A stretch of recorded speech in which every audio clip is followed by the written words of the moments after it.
नमस्कार नमस्कार नमस्कार दोस्तों नॉर्वे शतरंज में अब 7 राउंड खेले जा चुके हैं और अब सिर्फ अंतिम 2 राउंड बाकी हैं। अभी भी भारत के विश्वनाथन आनंद जी जो है मैग्नस कार्लसन से सिर्फ आधा अंक पीछे चल रहे हैं, मतलब कि दूसरे स्थान पर चल रहे हैं।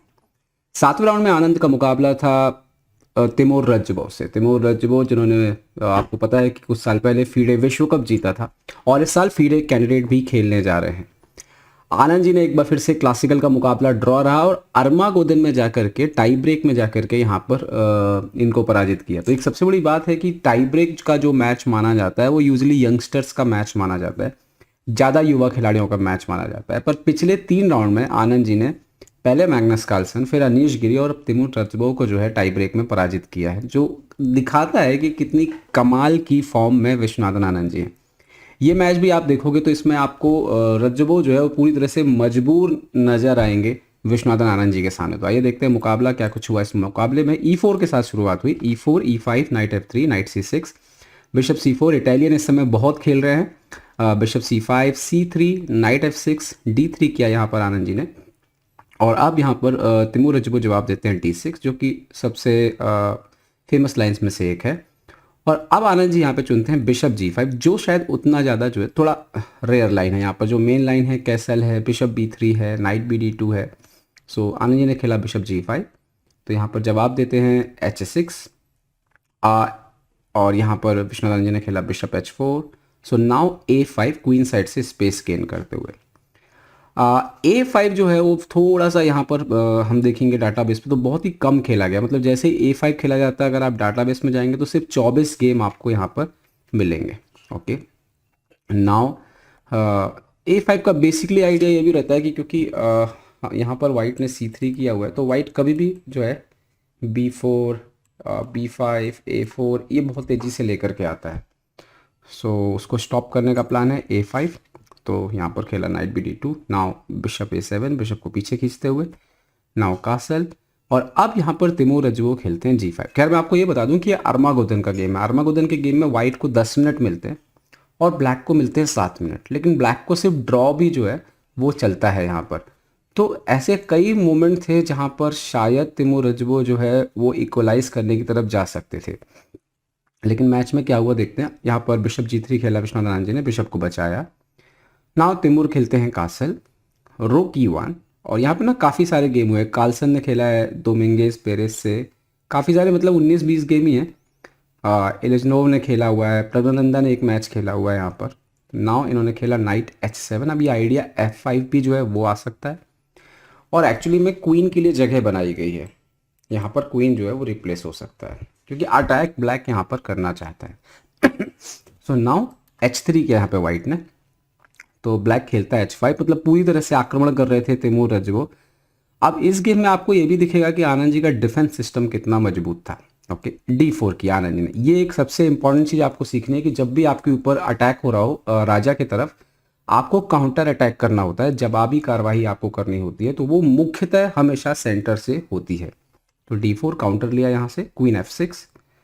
अब आनंद जी यहाँ पे खेलते हैं मूव बिशप B5।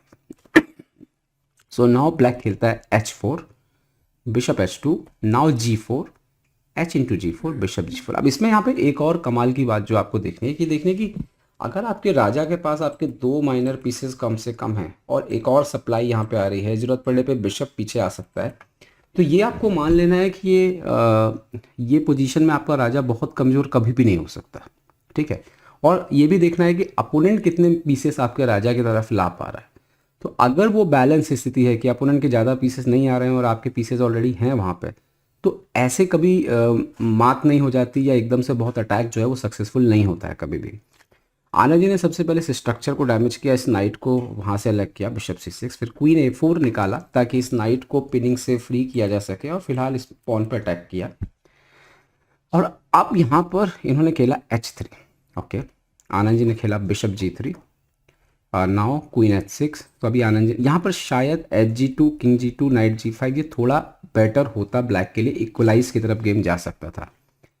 उन्होंने किया क्वीन H6, शायद उनको लगा हो कि ये गेम काफ़ी बेहतर हो सकता है, लेकिन आनंद जी ने खेला GH3, क्वीन H3। अब इसके बाद देखिए कि क्वीन इतना अंदर जरूर आ गया है, लेकिन कहीं से भी मेटिंग नेट्स वगैरह आपको नज़र नहीं आ रहे। अब आनंद जी ने मूव खेला रुक E3। अब दरअसल बात सिर्फ ये राजा की नहीं है, आने वाले समय में इस राजा की भी बात है। और ये जो हाथी है ये सिर्फ डिफेंस नहीं करेगा, ये अटैक, ये एक्टिव रोल प्ले करने वाला है।